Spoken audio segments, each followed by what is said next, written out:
Good morning, everyone. Welcome back to the chapter.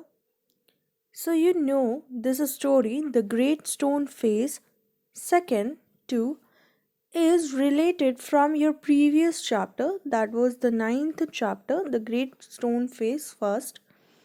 Whatever the things we have seen in the last chapter, that was about that how a woman and his son, Ernest, were talking about this great stone face, an old prophecy about the great stone face, that one day there will be a man which will reassemble all the feature of this great stone face, right?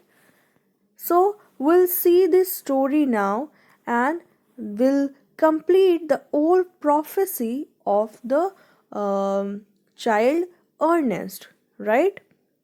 He was very kind, he was very polite to the people, right?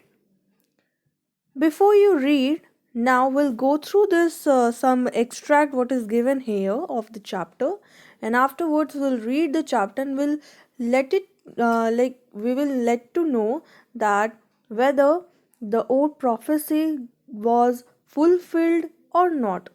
Okay, let's see. Many years passed. Ernest was now a man of middle age. Now, what happened? In this chapter, we are going to see the story which is going we are going to see the what next is going to happen in this chapter. Okay, the second part of the chapter. Now, Ernest grew old. He was a middle aged man. To his neighbors, who never suspected that he was anything more than an ordinary and familiar face, he was only a humble and hard-working, though thoughtful person. Means he was an ordinary man and he had a familiar face because everyone known to him. And also, what was that? He was a humble and hard-working man.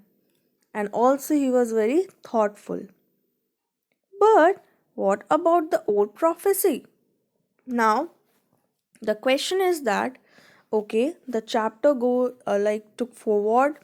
Ernest is there. Ernest got old. He became a middle-aged person. But what about the old prophecy? Was it completed or not? Or will it be completed or not? Was it ever fulfilled? Okay, for finding this question, what we have to do?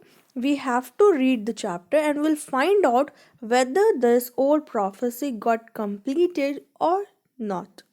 Okay, and the old prophecy which was uttered by his mother to Ernest, and now Ernest is seizing for whether this stone, the great stone face, resembles to any other persons or not. Okay, the years hurried on and brought white hairs upon the head of Ernest and made wrinkles across his forehead and furrows in his cheek. Now, what happened? This Ernest got some wrinkles on his forehead, and also he got deep line through his cheek. He was an old man now, but not in vain had he grown old. More numerous than the white hairs on his head were the wise thought in his mind.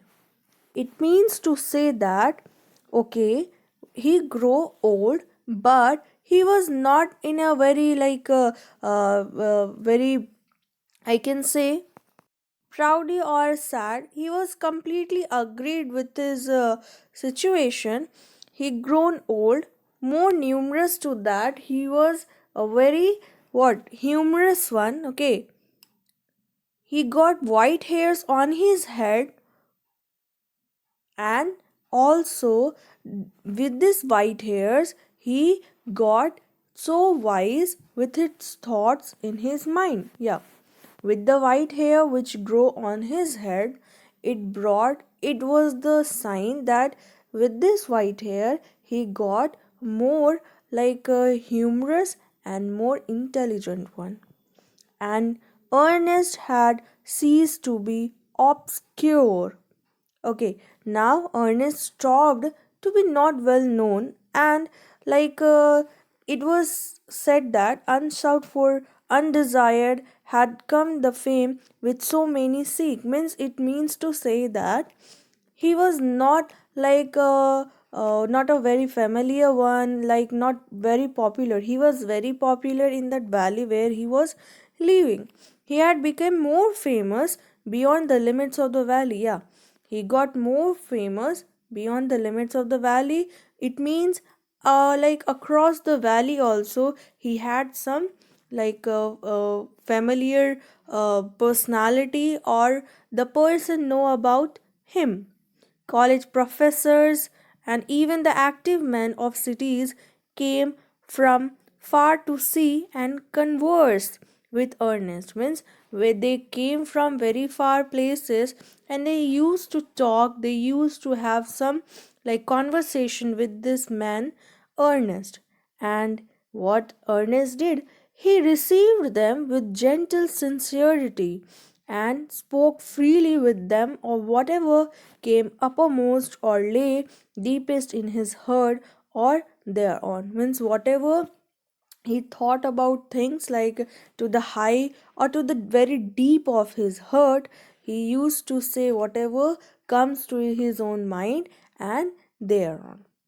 While they talked together, his face would brighten unawares and shine upon them as wild a mild evening light. Yeah, whenever he was like talking to them, it gives him a so satisfaction that unawares, unknowingly, what happened, his face becomes so bright, so it got so shine like a mild evening light. Whenever you are seeing a mild evening light in the sky, or through the when the sun is about to set, we saw a different light upon the earth or around us. That kind of light which we can see on Ernest's face when he used to talk with them, or I can say it was the satisfaction what came on his face every time when he used to talk with the person, or when he used to share his own thoughts. While Ernest had been growing old, God had guaranteed a new poet to this earth. Yeah, granted a new poet to this earth. One side, Ernest was growing old, but the other side, earth has granted a new poet to this earth.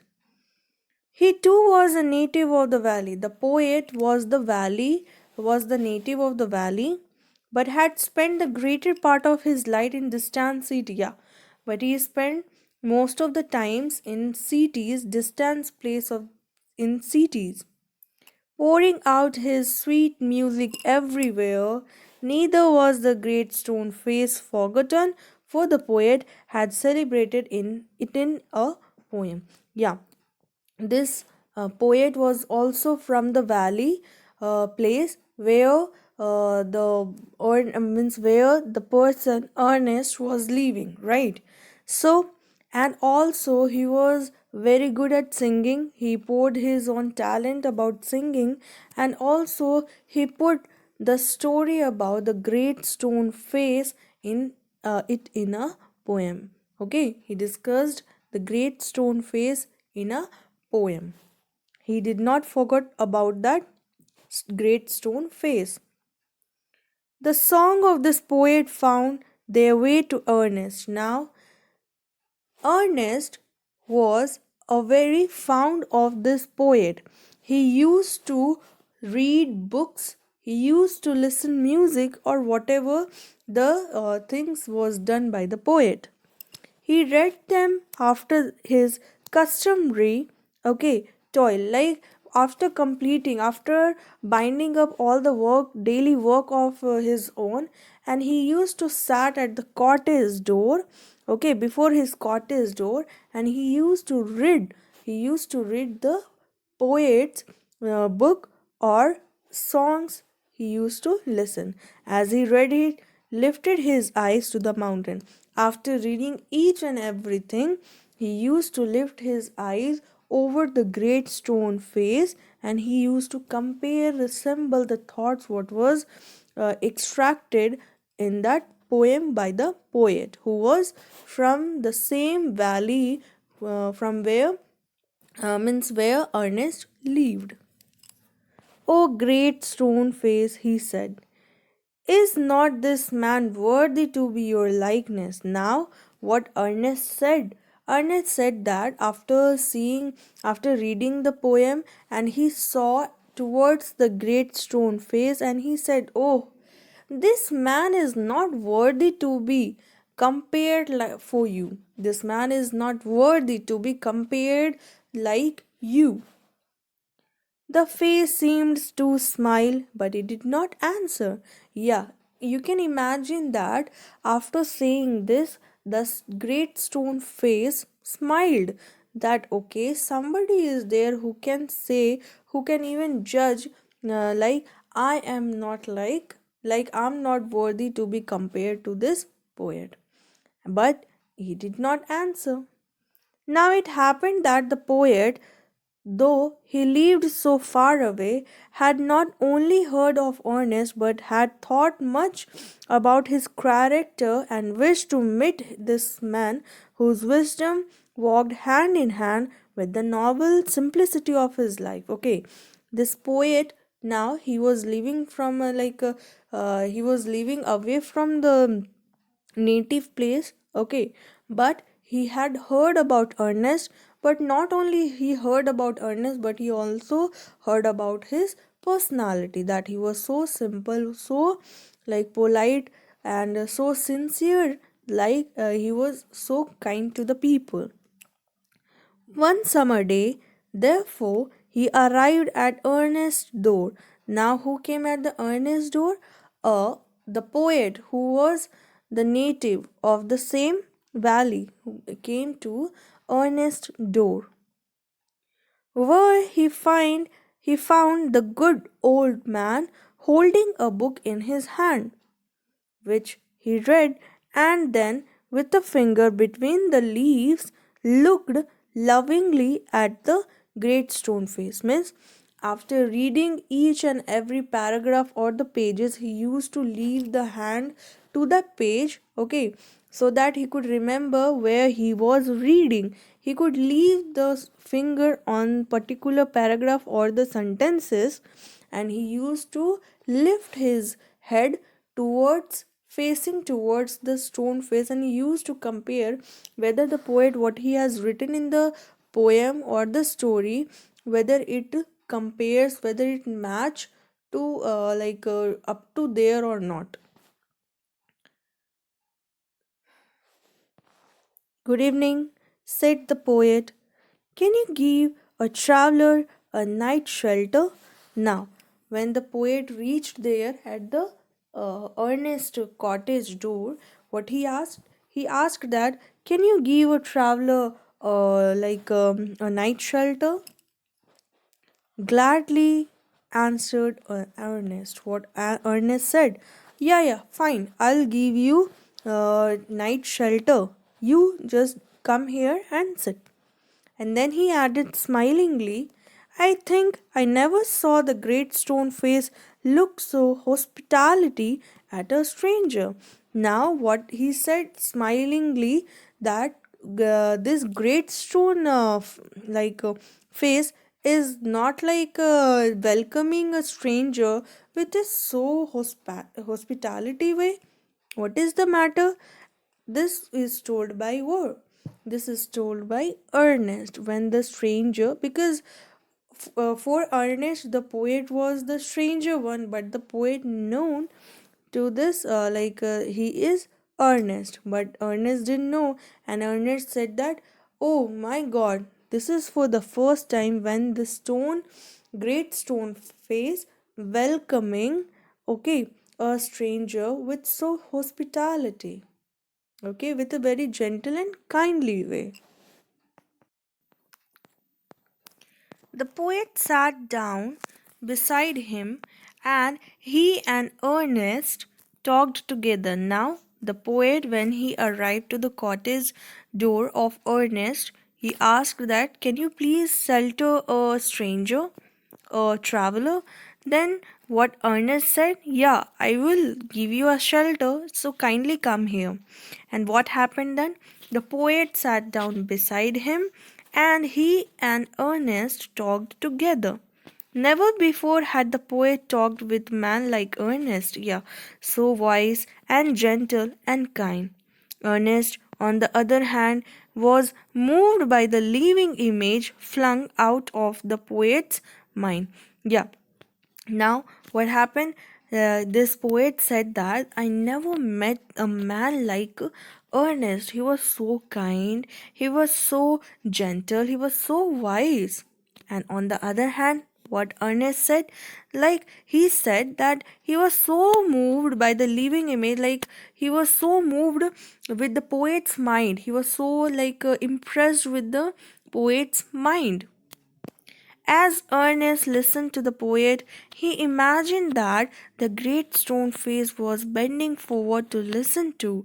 He gazed in the poet's eyes. Now, what?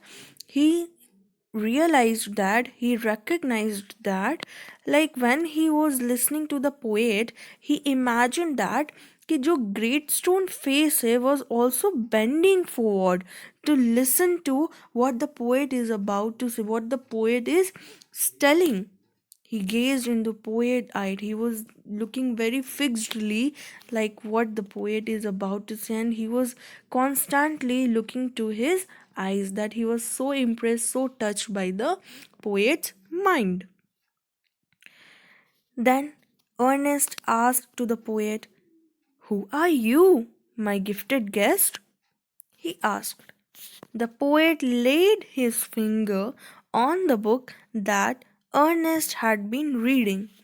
You remember when this poet reached to cottage door of Ernest, he saw that Ernest was reading some book, right? When he Ernest asked that, "Who are you?" Okay, to the poet, what the poet did, he just pointed towards the book which was holded by the Ernest. Okay, and he said that he pointed towards the book. "You have read this poem, right?" said he. "You know me, then, for I wrote them." Okay, now he said what? You know what you are reading? The poem, the book which you are reading, it is written by me. I'm the poet. I'm the poet who had written those lines in the poem. Again and again, Ernest examined the poet's feature. He turned towards the great stone face, then back. He shook his head and said, he made he was just before then he was so impressed with the poet, and he was so impressed with the poet, and after listening this he is the poet who has written this poem. He examined all the words, all the feature about like everything. He compared all the things what he had read, what he's seeing, with the a thing in reality with the poet. He shook his head. "Oh, this is no." "Why are you sad?" inquired the poet. Now, as he compared all the thing, he always said that the poet is not willing to be compared as the great stone face. Remember that? Yeah. And after listening, the poet has written the poem and he is in front of Ernest. He said that, "Oh, this is no." And poet asked that, "Why you are sad?" "Because," replied Ernest, "all through life I have awaited the fulfillment of a prophecy. And when I read these poems, I hoped that it might be fulfilled in you." "You hoped?" answered the poet, faintly smiling, "to find me the likeness of the great stone face. I am not worthy to be likeness." Now, what the thing Ernest said that, okay, what I exactly believed about that. I hoped that it may be like fulfilled in you. Whenever I used to write this, whenever I used to read this all the poems and all, I used to thought ki maybe you would have some likeness to this stone, great stone face. But what the poet said, you hope, seriously you hope that I'm likeness, like I'm like willing to be compared, willing to be reassembled like this great stone face. No, I'm not worthy to be likeness. I'm not worthy to be likeness to this great stone face. Okay, up to here we had seen and what is the matter, why it is so, and what is going to be happen, whether the old prophecy is going to be completed or not. We'll see it later tomorrow in the next video, okay? For that, please read the chapter by your own. You can also find what happened next in the chapter, okay? And please find out the word meaning which are unknown to you and try to memorize that with the meaning, frames new sentences with the particular word, so that you will be able to memorize that word again and again and read this chapter, okay? So have a nice day to all and bye everyone, and tomorrow I'm going to give you the second part of the video.